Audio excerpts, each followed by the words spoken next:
Wong cilik dipakai Tuhan.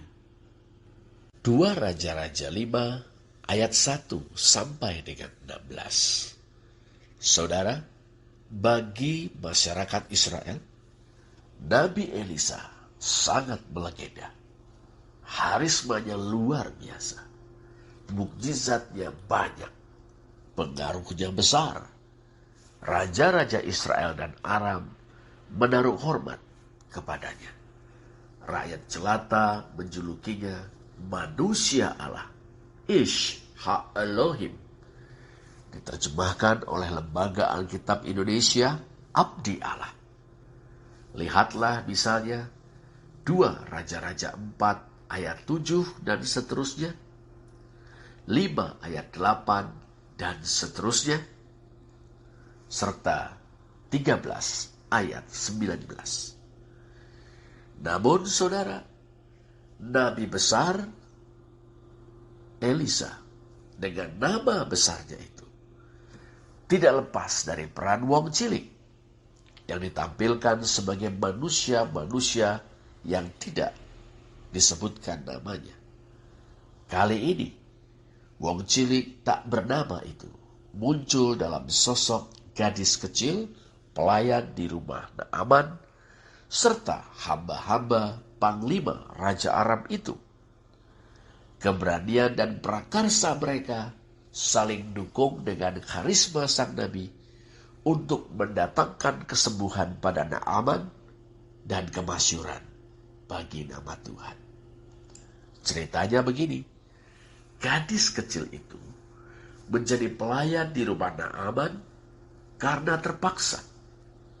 Peristiwa rampokan memisahkannya dengan kejam dari orang tua, sanak saudara, kampung halaman, dan dunia kanak-kanaknya yang sederhana namun penuh warna ceria.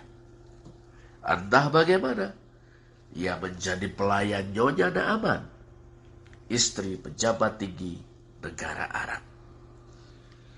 Naaman itu, saudara, pejabat dengan prestasi segudang, wabil khusus sebagai ujung tombak militer dari kebijakan politik Arab. Melalui Gibor Khayil atau prajurit yang gagah perkasa ini, Tuhan telah memberikan kemenangan kepada orang Arab.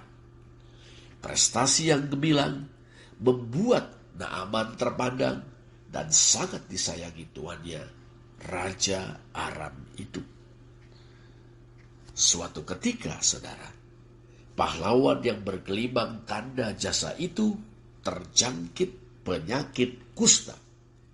Suatu musibah, tentunya aib bagi dirinya, aib bagi keluarganya, bahkan aib bagi negaranya.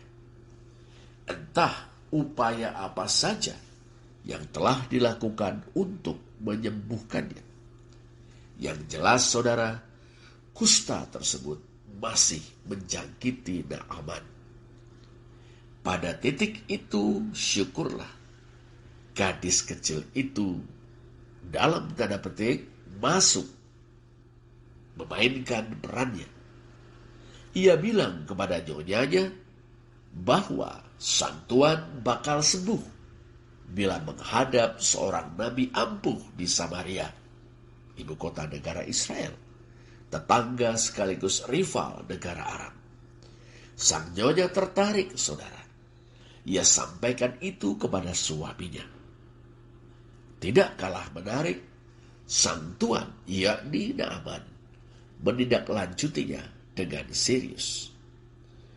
Berani, berprakarsa, lugu. Itulah si gadis kecil. Memang, saudara, informasinya sempat menimbulkan kesalahpahaman yang membuat Raja Israel kalang kabut karena menilai Raja Aram sedang cari gara-gara. Syukurlah Nabi Elisa mengetahui hal itu dan memutuskan untuk turun tangan. Biarlah ia datang kepadaku, supaya ia tahu bahwa ada seorang nabi di Israel. pesan sang nabi kepada Raja Israel perihal Naaman. Kesalahpahaman pun teratasi. Tetapi saudara, cara Nabi Elisa menghadapi Naaman secara simbolik mendemonstrasikan bahwa seorang Isha Elohim atau manusia Allah atau abdi Allah tidak boleh mengistimewakan siapapun karena kedudukannya sebagai penggede.